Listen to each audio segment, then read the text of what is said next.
ഞാനിവിടെ ഈ ഒരു മലിനീനെ എൻ്റെ ഒരു പെറ്റായിട്ട് വളർത്തണം കേട്ടോ. അതിനൊരു കാരണം ഉണ്ട് കേട്ടോ. അത് ഞാൻ എന്തായാലും അടുത്ത വീഡിയോയിൽ ഞാൻ പറയാം. ഗായ്സ്, എന്താ മഴ അല്ലേ? കാലത്തൊട്ട് രാത്രി വരെ ഹെവി റെയിൻ റിപ്പീറ്റ്. ഫാമിലി മഴയൊന്നും കൊള്ളാണ്ട് അടക്കാൻ വേണ്ടിയിട്ട് അച്ഛൻ്റെ പുതിയ തൊപ്പിയൊക്കെ ആയിട്ട് വന്നിട്ടുണ്ട്.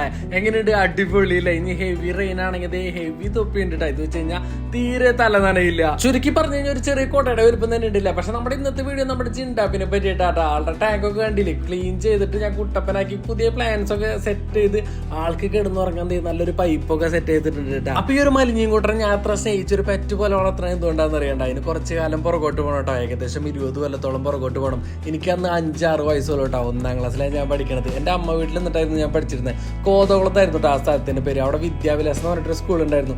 അവിടേക്ക് എന്നും ഞാൻ എൻ്റെ ചേച്ചിയുടെ ഒപ്പാണ് സ്കൂളിൽ പോയിരുന്നത്. അപ്പൊ പോണ വഴിയിൽ ഒരു അറപ്പാന്ന് പറഞ്ഞിട്ടൊരു പുഴ പോലത്തെ ഒരു സംഭവം ഉണ്ടായിരുന്നു. നമ്മുടെ ഈ കടലിലേക്ക് വെള്ളം വന്ന് മുട്ടുന്ന ഒരു സാധനമാണ് ഈ അറപ്പ എന്ന് പറയണത്. അപ്പൊ അതിലേക്ക് ഞാൻ പോണ വഴിയിൽ സൈഡിൽ നിന്ന് ഞാൻ ഇന്ന് എത്തി നോക്കായിരുന്നു.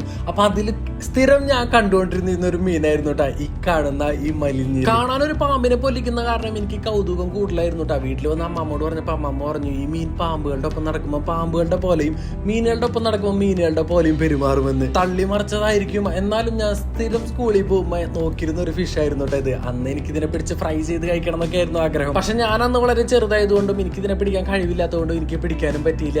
അവിടെ നിന്ന് ഞാൻ പിന്നെ സ്കൂൾ മാറി എൻ്റെ അച്ഛൻ്റെ നാട്ടിലേക്ക് വരികയും ചെയ്തു. അതോടുകൂടിയിട്ട് വെറും സ്വപ്നമായി മാറിയിട്ടായത്. പിന്നെ അത് ഇപ്പോ 20 വർഷങ്ങൾക്ക് ശേഷം നമ്മുടെ ഒരു കൂട്ടുകാരൻ ജിഷ്ണു ബ്രോയാണ് ഈ ഒരു സാധനത്തിനെ കിട്ടിയിട്ടുണ്ടെന്ന് പറഞ്ഞിട്ട് എന്നെ വിളിച്ചത്.